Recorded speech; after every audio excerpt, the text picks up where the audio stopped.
안녕하세요. T의 심리학입니다. 한 번쯤은 주변에서 마치 인생 2회차처럼 보이는 어린아이들을 만나본 적 있으실 겁니다. 겉모습은 분명 어린아이인데 말투나 행동은 영락없이 어른 같아 보입니다. 우리는 흔히 이런 아이들을 두고 애어른이라고 부릅니다.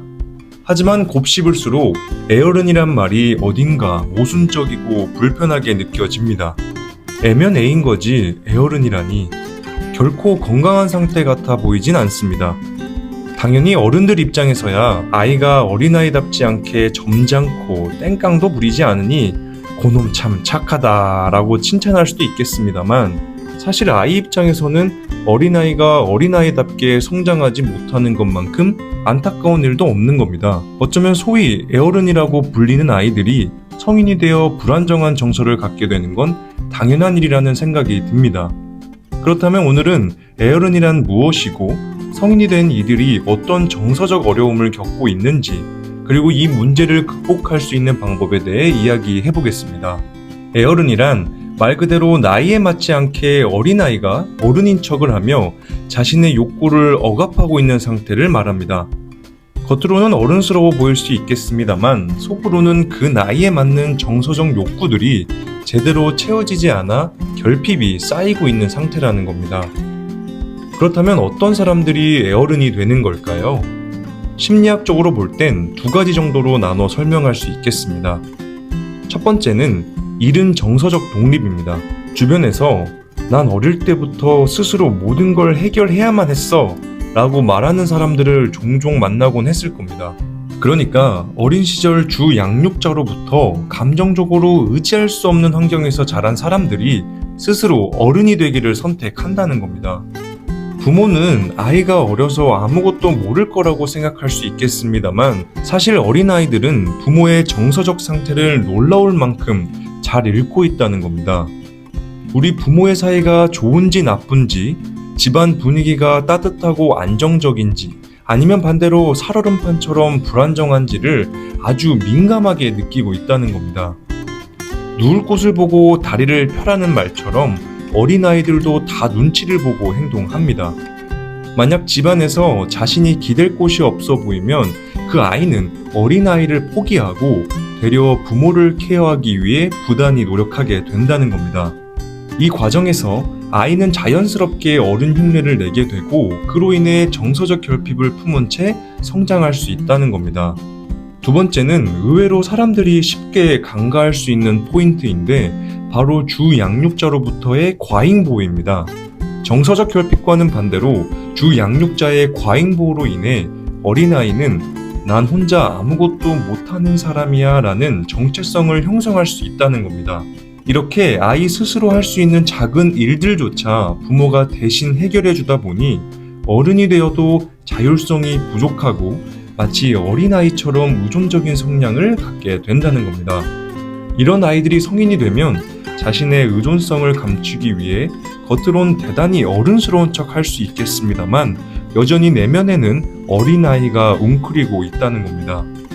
이렇게 애어른으로 자란 성인들의 주된 특징은 스위치를 껐다 켰다 하듯 아이와 어른 사이를 끊임없이 오간다는 겁니다. 이들은 사회에서 유능하다는 평가를 받기 쉽습니다. 사람들이 무엇을 좋아하고 싫어하는지를 잘 알고 선이 분명하며 책임감 있게 행동하기 때문일 겁니다. 하지만 정말 문제는 이들이 무대에서 내려와 가면을 벗을 때 발생한다는 겁니다. 이들과 정말 친밀한 관계를 맺어본 사람이라면 모두 공감하실 겁니다. 이들은 관계가 가까워질수록 의존성이 강해지고 때론 어린아이처럼 행동하기도 합니다. 그러니 이들은 충족되지 못한 욕구를 가장 가까운 사람에게 투사하려고 하며 이로 인해 건강한 관계를 형성하기 어려울 수도 있다는 겁니다. 솔직히 말씀드리면 저 역시도 그랬습니다. 과거에 제가 만났던 A는 네가 이렇게 찌질한 사람인 줄 몰랐어 라는 말을 하고 제게 이별을 통보했습니다. 그때 저는 머리에 망치를 맞은 것처럼 띵 한 겁니다. 그리고 저는 지랄 총량의 법칙을 떠올렸습니다. 한평생 개인이 떨어야 하는 지랄이 정해져 있다는 법칙인데 정말 맞는 말이구나 하고 수긍할 수밖에 없었습니다. 그러니까 애어른으로 자란 저 같은 사람들은 자신이 충족하지 못한 어린아이 시절의 의존성을 가장 친밀한 사람에게 충족하려 한다는 겁니다. 그래서 다 큰 성인 대 성인으로 관계를 맺어야 하는데 실제로는 다 큰 어른아이와 어른이 만나 불균형한 관계를 맺고 있었던 겁니다. 그렇다면 애어른으로 자란 어른아이들은 나쁘기만 한 걸까요? 꼭 그렇지만은 않습니다. 왜냐하면 모든 것은 양면성을 가지고 있기 때문입니다. 애어른으로 되는 과정에서 책임감, 독립심, 적응력이 발달하기도 합니다. 하지만 내면의 어린아이가 너무 억눌려 있다면 결국 충족되지 못한 결핍으로 인해 심리적인 갈등이나 번아웃으로 이어질 수 있는 점이 문제라는 겁니다. 그렇다면 저와 같이 애어른으로 자란 분들은 어떻게 하면 좀 더 균형 잡힌 정서적 상태를 유지할 수 있을까요? 첫 번째는 자신의 의존적 욕구에 솔직해지는 겁니다. 어렸을 때부터 의존성을 억압하고 자라온 만큼 이를 인정하는 것만으로도 자신의 정체성이 무너지는 느낌이 들 수 있겠습니다. 저 같은 경우도 대학 시절 교수님과 개인 면담 시간에 저를 무척 아껴주시던 교수님께서 다른 사람은 모르겠지만 난 네가 가장 애 같아 라고 하셨을 때 저는 그 자리를 도망치고 싶었습니다. 왜냐면 제가 그토록 숨기고 싶었던 저의 치부가 드러나는 느낌이 들었기 때문입니다. 하지만 시간이 지난 후에 그것을 인정해야 한다는 사실을 알았습니다. 변화를 원한다면 다른 사람은 속일지언정 자신에게만큼은 솔직해져야 한다는 겁니다. 두 번째는 자신의 감정을 표현하는 것을 두려워하지 않는 겁니다. 어렸을 때부터 감정을 표현하지 못하고 자랐기 때문에 다른 사람들에게 감정을 솔직하게 표현하는 것이 매우 어려울 겁니다. 하지만 처음부터 잘하는 사람은 없습니다. 그러니 지금이라도 자신의 감정을 표현하는 법을 연습해보는 것이 중요하겠습니다. 혼자 모든 걸 해결하려 하지 말고 주변 사람들에게 솔직하게 말해보는 겁니다. 오해하시면 안 되는 건 무작정 자신의 감정을 알아달라고 칭얼거리라는 뜻이 아닙니다.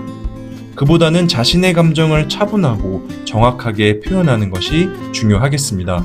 세 번째는 매 순간 어른답게 행동해야 해 라는 생각에서 벗어나는 겁니다. 어린 시절 어린이로서의 정체성을 키워나가지 못했다면 아무리 어른이 되어 어른인 척해도 반쪽짜리 어른이라는 겁니다.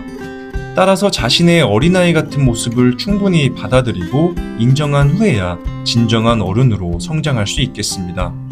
끝으로 드리고 싶은 말씀은 이번 영상을 보고 애어른으로 자란 자신을 미워하거나 어린 시절의 주 양육자를 원망하지 않으셨으면 합니다.